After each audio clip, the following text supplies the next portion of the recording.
pernah nggak kena razia di sekolah? Gue pernah cerita di akun kedua gue kalau gue pernah kena razia rok. Jadi rok di sekolah gue tuh diharuskan menggunakan rok span untuk cewek-ceweknya, sedangkan gue tuh nggak suka dan gue tuh pakainya rok rempel. Akhirnya digunting lah rok gue. Dan itu sih gue nggak pernah kena razia yang bener-bener kayak lagi razia terus gue kena gitu, nggak pernah. Cuma gue tuh sering banget ditegur sama guru kemahasiswaan gue terkait dengan lip tint. Jadi emang dulu pas SMA tuh gue sering banget yang namanya pakai lip tint. Emang centil banget nih orang gue liat-liat. Cuma tiap kali gue ditegur gue tuh yang kayak iya bu, iya nggak pakai lagi. Tapi besoknya gue pakai lagi. Kenapa? Karena kayak gue nggak bisa banget keluar rumah ya pada saat itu tuh tidak menggunakan lip tint atau tidak menggunakan produk apapun di bibir gue, karena gue bener-bener pucet dan jelek banget kalau gue nggak pakai lip tint. Jadi pernah waktu itu udah pulang sekolah nih, tapi gue lagi nungguin temen gue, dia lagi latihan saman, kita mau main. Jadi kita lagi nunggu di depan lab gitu, lagi tidur-tiduran, lagi ya pokoknya lagi ngaso-ngaso aja gitu. Posisinya gue udah ganti baju tapi masih pakai rok sekolah, terus udah pakai beginian nih, lipstikan. Terus itu pas banget ada guru kemahasiswaan gue lewat. Sebenarnya sih udah nggak kenapa-napa ya, maksudnya kayak kalau gue ketahuan pakai lip tint pun ya udah gitu, orang udah pulang sekolah juga. Cuma pas ketemu tuh gue agak kayak deg-degan. Kenapa? Karena nih guru kemahasiswaan gue bareng sama kepala sekolah. Itu kan gue lagi bertiga sama temen gue, jadi pas lewat salim terus gue gini nih, posisi gue mikem ya kan. Guru gue sepertinya melihat gue seperti itu, terus dia akhirnya mengajak ngobrol, kalian kok belum pulang? Terus habis itu temen gue nih yang jawab, karena gue posisinya masih begitu. Terus temen gue jawab kayak iya lagi nungguin ini bu, lagi saman, kita mau main abis ini. Terus kayak oh ya udah ya. Terus kepala sekolahnya jalan, terus guru gue langsung nyolek gue, udah nggak usah ditutupin bibirnya, ibu juga tahu kali kalau kamu pakai lipstick. Respon gue kayak kan udah pulang bu. Mergokin temen lagi di dalam kelas, dan by the way temennya ini dua-duanya cowok. Ini sendiri ini kita sebut saja namanya Ara. Ara ini cerita waktu dia kelas 4 SD punya temen sekelas cowok, namanya sebut saja Iwan ya. Nah si Iwan ini punya teman cowok juga nih, kita sebut saja Yordan. Suatu hari pas pulang sekolah, si Iwan dan Yordan ini belum pulang karena katanya belum ada yang jemput. Nah kebetulan Ara juga belum pulang dari sekolah. Terus si Ara ngelihat mereka berdua ini masuk ke dalam kelas, diikutin lah nih sama si Ara. Tapi pas nyampe depan kelasnya, Ara tuh sempat berhenti dulu di depan pintu. Terus dia malah ngedengar suara muah. Kaget lah si Ara, bunyi apaan tuh? Tikus. Dan bener aja saat Ara masuk ke dalam kelas, dia malah ngelihat mereka berdua lagi bibir dan sambil buka baju. Terus Ara langsung tutup mata. Terus mereka ngeliat Ara tuh hampir dikejar sama mereka. Untungnya si Ara langsung cabut keluar kelas. Si Ipe ini ngirim cerita tentang abangnya yang masuk ke dalam kaum Rainbow. Sumpah gue lagi nge-scroll DM gue lagi baca-baca cerita dari kalian untuk gue pilih, untuk gue ceritain besok. Karena hari ini udah ada gue buat videonya, tapi gak jadi gue mau ceritain sekarang juga karena ini membagongkan banget. Nah username-nya ini yang ngirim gak mau disebut, jadi kita sebut saja pengirimnya ini sendernya namanya Ipeh. Kejadian waktu si Ipeh kelas 2 SMP dan dia ini punya abang namanya Randy. Abangnya ini, si Randy ini punya teman namanya Reno yang emang bentukannya tuh kayak cowok tapi putih, bersih, cakep, cantik gitu loh kalau misalnya jadi cewek. Suatu hari si abangnya ini ngajak Reno temennya untuk ke rumahnya berdua doang. Dia bilangnya sih mau kerja kelompok, masuklah ke kamar. Ini kagak ada curiga-curigaan nih si Ipeh kan sama abang, kayak udah mungkin mau kerja kelompok aja. Dan dia pada saat itu nggak ngerti yang namanya ada kaum Rainbow alias pelangi itu. Akhirnya dia mau pergi lah nih ke rumah temennya namanya Nina. Pamit lah dia sama abangnya, bang gue mau ke rumah temen gue dulu, Nina paling agak lamaan pulangnya. Terus si abangnya jawab kayak begini, oh ya udah ntar kalau pulang kabarin gue. Nah si Ipeh bingung kayak ngapain gue harus ngabarin lu ya kan, jadi curiga nih dia. Akhirnya si Ipeh memutuskan untuk tidak ke rumah Nina, tapi dia berakting berlagak seperti keluar rumah gitu, kayak mau ke rumahnya si Nina. Jadi emang posisi kamar abangnya itu paling depan. Akhirnya si Ipeh berakting kayak buka pagar pura-pura keluar rumah biar abangnya mempercaya bahwa dia keluar, padahal dia ngintip nih di jendela. Dan lo tahu apa yang dilihat Ipeh di dalam adalah mereka nih, abangnya sama temen yang mengeluarkan sesuatu benda yang dari plastik berwarna biru. Lo tau lah ya maksud gue apa. Dan bener aja abis itu dipasang dan mereka melakukan si Ipeh ini bener-bener ngelihat dari awal sampai akhir. Jadi dia kagak skip tuh, nontonin terus tuh. Pas kelas 3 SMP si Ipeh ini baru tahu kalau ternyata abangnya tuh masuk ke dalam kaum begitu. Dan dampaknya nih dari si Ipeh nontonin kegiatan abang itu apa? Dia jadi fujo. Gue awal gak tahu juga fujo itu apa. Gue searching dan ternyata emang ya lo cari aja deh sendiri. Udah gue gak bisa berkata-kata deh, gue gak tahu mau ngomong apa. Serem banget sumpah. Udah deh mending hidup tuh yang lempeng-lempeng aja ya lu pada.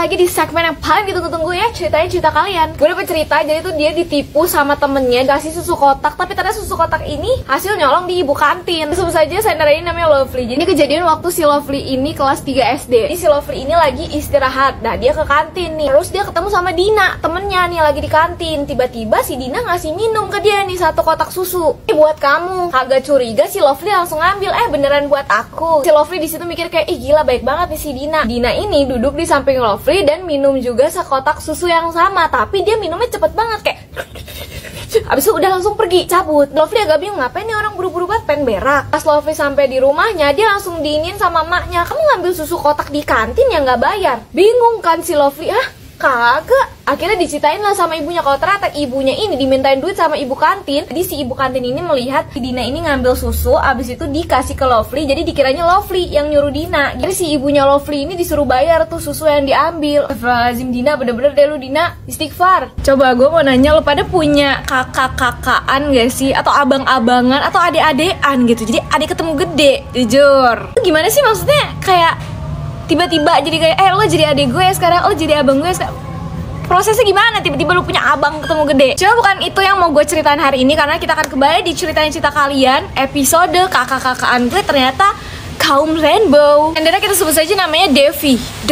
Jadi si Devi ini punya kakak-kakaan. Nah kakak-kakaknya ini namanya Livy. Dia tuh udah kelas 9. Si Livy ini anak OSIS, dan mereka ini deket waktu si Devi ini masih MPLS. Dan setelah itu kayak deket, cerita apapun tuh ke Livy, ada masalah apapun ceritanya ke Livy, ngobrol, curhat segala macam. Tapi singkat cerita, tiba-tiba Devi sama Livy ini udah gak sedeket itu lagi. Bahkan kalau ketemu tuh kayak orang gak kenal. Jadi kalau diajak ngobrol sama si Devi, Livy ini gak ngejawab. Aturan Devi periksa dulu, siapa tahu dia pakai ini headset ya kan, gak denger. Atau ternyata si Livy lagi mau ikut casting menjadi orang bisu, ya kan nggak ada yang tahu, harus positive thinking. Lalu singkat cerita, si Devi ini pergi ngaji, dan di tempat ngaji ada kakak kelasnya juga, kelas 9 juga, alias angkatan sama Livy. Terus dia cerita, di sekolah kita kan ada yang les.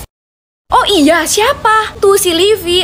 Terungkap bahwa si Livy ini katanya pernah keciduk sama guru sekolahnya lagi Jadi cipika-cipikinya ini bukan di pipi tapi udah di bibir. Memang katanya si Devi ini, si Livy ini memang perawakannya tuh kayak tomboy gitu, bahkan gak ada kecewek-cewekannya banget. Setelah itu Devi tiap ketemu Livy tuh udah kayak ih kemarin temen yang kaum rainbow, sekarang kakak-kakan, besok siapa lagi? Cerita kalian lagi. Nah ini dari EQS.09, dia nggak minta disamarin, jadi gue sebutin aja sesuai apa yang dia ceritain di sini. Karena dia nggak nyebutin nama dia juga, jadi kalau dari username-nya EQS ya Ikis lah, kita panggil saja Ikis. Jadi ini cerita waktu si Ikis kelas 6 SD, udah semester akhir mau lulus. Nah dia ini deket sama adik kelasnya yang kelas 4, ada 4 orang. Ada Neta, Safi, Kayana, Zahra, sama Lana. Lah 5 dong. BTW si Safi ini pacaran sama teman satu angkatannya si Ikis, berarti kelas 6, itu namanya Damar. Emang tapi hubungannya tuh putus nyambung gitu lah, kagak jelas emang. Lalu muncullah nih ada namanya Zaki. Zaki itu siapa? Zaki adalah temennya adiknya si Ikis. Jadi Ikis punya temennya ini punya adik namanya Zaki. Dia demen sama si Safi. Ini nggak tahu bagaimana ceritanya, pokoknya Zaki nih emang udah deket lah nih sama si Safi. Padahal si Safi masih menjalin hubungan dengan si Damar. Kurang lebih setelah 1 bulan Zaki deket sama Safi, si Damar sama Safi putus ya kan. Aduh ribet banget emang nih cinta segitiga. Tapi kalau lo semua berpikir wah gara-gara Zaki pelakor, bukan. Lo tahu kenapa si Damar sama Safi putus? Itu karena si Safi ketahuan sama Kayana. Nah setelah tahu itu si Ikis langsung shock berat karena mengetahui bahwa si Safi ternyata lesbong. Tapi ya dulu di SD gue juga ada beberapa temen gue yang temenan nih alias bestian gitu sama temen beda kelas, dan mereka tuh suka ini cium pipi gitu masing-masing. Kayak gue juga ngeliat agak aneh, cuma menurut mereka itu adalah bentuk bestiannya mereka kayak gitu. Cewek ya, ini cewek dua-duanya ya, jadi mereka berteman suka kayak gitu, cium pipi. Kalau diceritain si Ikis kan dia bilang sampai gitu ya. Kalau ini kan cium pipi dong, gue nggak tahu deh gue. Kalian pernah ada juga gak sih temen yang kayak gitu? Hai, kembali lagi di ceritain cerita kalian. Anjas, gue udah kayak pembawa acara TV tau gak? Kembali lagi bersama saya Safira Yasmin yang akan menceritakan cerita dari Mbak Vivi. Bentar. Oke, ya nggak apa-apa, dia nggak minta untuk disamarin, jadi nggak apa-apa gue sebut namanya. Nah cerita ini nggak relate banget sama gue, kenapa? Karena dia ceritain soal temennya yang suka sama gurunya sendiri. Soalnya nih ya, dari gue SD sampai gue SMA, bahkan sampai gue kuliah sekarang, gue nggak pernah tuh punya guru atau dosen yang umurnya tuh masih muda gitu, pasti rata-rata udah berumur. Di sini diceritain bahwa gurunya ini adalah guru baru yang pindah ke sekolahnya dan udah punya anak 4 atau 5. Kalau 4 atau 5 kan tandanya udah agak berumur. Nggak tahu sih, mungkin aja nikah muda kali ya. Nah sifat gurunya ini juga menurut gue agak gimana gitu, karena dia tuh suka godain murid-murid ceweknya gitu, kayak dibecandain gitu. Di suatu waktu Vivi lagi ngumpul sama teman-temannya dan lagi biasalah ngegibah, terus tiba-tiba gurunya datang dan ngegodain temennya. Kita sebut saja nama temannya Vivi adalah Fufu. Sebenarnya si Fufu ini nggak alay, orangnya biasa aja, cuma kenapa mendadak menjadi alay ketika ketemu bapak guru ini? Iya, jadi suka main layangan dia. Kok layangan? Iya kan alay, anak layangan, apaan sih? Singkat cerita lagi study tour dan kabar kalau si Fufu ini dekat sama guru ini nih menyebar ke satu sekolahan, bahkan guru-guru. Nah ada satu guru yang begini nih mulutnya, akhirnya dia bilang tuh ke si bapaknya itu, kayak nyindir si temennya Vivi alias si Fufu. Itu tuh anaknya demen tuh pak, dideketin mulu sih pak. Terus si bapak gurunya ini menjawab, ah enggak, dia cuma kagum aja. Terus ngomong lagi nih si guru ini, enggak pak, beda, suka sama kagum itu mah suka. Tapi ya begitu, si bapak gurunya ya bilang enggak, itu mah cuma kagum aja. Dan ini info terbaru dari si Vivi, kayaknya baru kemarin, belum lama ini si Fufu di chat sama si bapak guru ini, bilang apa? Kangen. Wah udah nggak bener nih, si bapak gurunya agak red flag juga, walaupun gue nggak tahu nih sebenarnya bapak gurunya duda apa gimana, nggak tahu ya. Cuma kan kayak apa-apaan ini. Terus ya udah si Fufu jadi yang kayak salting itu, aduh nih kayak bapak gurunya demen sama gue nih. Vivi tuh mikir, emang kalau orang udah ngomong kangen tuh udah berarti suka.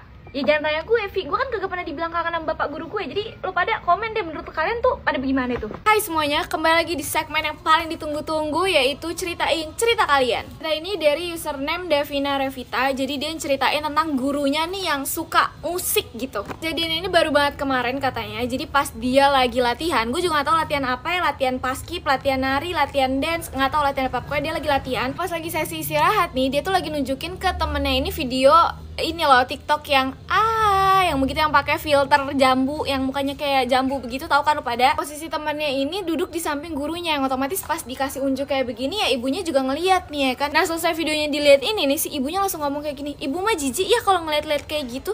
Yang nyuruh si ibu lihat ini siapa? Nggak ada. Bukan cuma itu aja, si ibunya ini juga pernah ngerusakin PC cardnya si Davina ini. Jadi dia pernah bawa, dia habis beli 5 PC card gitu.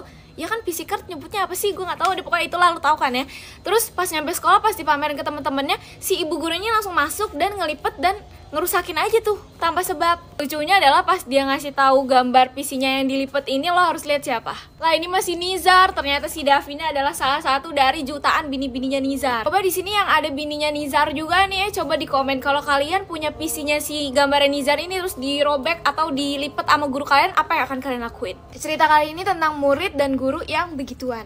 Hai, kembali lagi diceritain cerita kalian setelah sekian lama. Akhirnya gue ceritain lagi nih ya guys. Ini dari username-nya love_in_love. Ceritanya si Sandra ini baru naik kelas 11 dan guru POJK-nya itu diganti. Jadi beda, waktu kelas 10 beda. Nih katanya guru beneran waktu dia kelas 10. Sementara pas kelas 11 nih guru POJK-nya agak lain. Kita sebut saja nama guru POJK-nya ini Ucok ya. Jadi Sandra ini punya circle waktu naik ke kelas 11 kan, temenan baru ya kan. Terus akhirnya bikin circle lah, ada 7 orang. Isinya ada Inem, Sipe, Jupe, Saribo, Marboa, Ojah, Jupe, sama si Sandernya. Unik bener nih nama samarannya ya. Di circle ini si Jupe tuh yang paling cantik gitu. Jadi tiap kali ada cowok tuh pasti sukanya ke Jupe. Tapi si Jupe ini selalu menolak cowok-cowok yang menembak dia. Mahal banget nih si Jupe auranya ya kayaknya. Ini lo semua juga harus ngikutin nih kayak si Jupe nih. Harus punya value gitu. Jadi jangan sembarangan terima cowok. Suatu hari lagi pelajaran olahraga ya kan, ya gurunya si Ucok ini itu dia pakai baju yang dimasukin. Jadi baju olahraga dimasukin ke dalam celana. Si Jupe ini emang punya badan yang seksi membahenol deh. Jadi kayak semok gitu, pas dimasukin kan agak begitu ya. Pas mereka mau jalan ke arah lapangan, bokongnya Jupe ini ditepok sama guru POJK-nya. Kaget dong teman-temannya kayak, hah? Nggak kayak gitu, kagetnya biasa aja. Nggak biasa juga dong, kaget kan, kayak buset ada guru nepok begituan gitu kan, muridnya kan aneh. Tapi si Jupe ini biasa aja, habis ditepok tuh kayak santai aja, brother, begitu. Singkat cerita pas pulang sekolah mereka semua nih pada mau main, tapi si Jupe bilang dia tuh nggak bisa karena dia ada janji. Ender sama teman-temannya ini adalah tipe orang yang cemburuan gitu, jadi nggak mau kalau punya temen-temennya main sama yang lain juga, jadi akhirnya diikutin. Cuma sebelum diikutin, mereka udah sempat nanya ke mamanya Jupe, kayak nanya, ini emang Jupe mau main sama temen tuh temen siapa gitu. Si maknya bingung kayak, lah si Jupe izinnya mau main sama lu pade gitu. Bohong dong. Terus pas diikutin ternyata si Jupe ini ke arah penginapan atau kontrakan yang sementara gitu. Masuklah ke dalam nih, pada ngikutin masuk terus ngintip. Jadi emang jendelanya tuh gordengnya agak rusak gitu karena emang udah kayak kurang layak gitu tempatnya. Jadi pas ada celah untuk mereka ngintip, pas ngintip itu ternyata ada Ucok. Siapa itu Ucok? Guru POJK mereka. Pada tau lah ya si Jupe sama Ucok nih ngapain di dalam ya kan. Terus setelah melakukan hal itu nih teman-temannya nih, si Sander sama teman-temannya ngevideoin dan dilaporin ke sekolah. Akhirnya dipanggil lah nih orang tua Jupe dan juga Jupenya sama kepala sekolah. Terus terbongkar bahwa si Jupe ini udah melakukan hal itu sama si Ucok dari kelas 10. Apa si Jupe mau? Padahal kan dia cakep, famous ya. Itu karena si Ucok ini setiap bulan selalu ngasih dia duit jajan dan juga ngebeliin skincare gitu. Terus di sini dia bilangnya kelas 12 Jupe berhenti karena hamil dan akhirnya nikah sama guru POJK. Cuma yang gue bingung, emang kalau melakukan hal kayak gitu tuh nggak langsung dikeluarin dari sekolah ya? Dan yang mengagetkan adalah ini dia bilang di madu, alias berarti si guru POJK udah punya istri. Wah udah gila dunia emang. Nggak jadi, jangan dicontoh nih kelakuan Jupe, nggak bener ini, istighfar. Tolong banget ini yang ngerti, tolong bantu jelaskan ke gue. Kakak coba ceritain kasus Kinara yang joget you like that itu kakak how you like that ya maksudnya. Gue pikir gue disuruh nyari cerita si Kinara ini kan, ternyata dia yang mau ngeceritain. Aku Arinda, jadi ceritanya dia masuk agensi halu, namanya Bintang.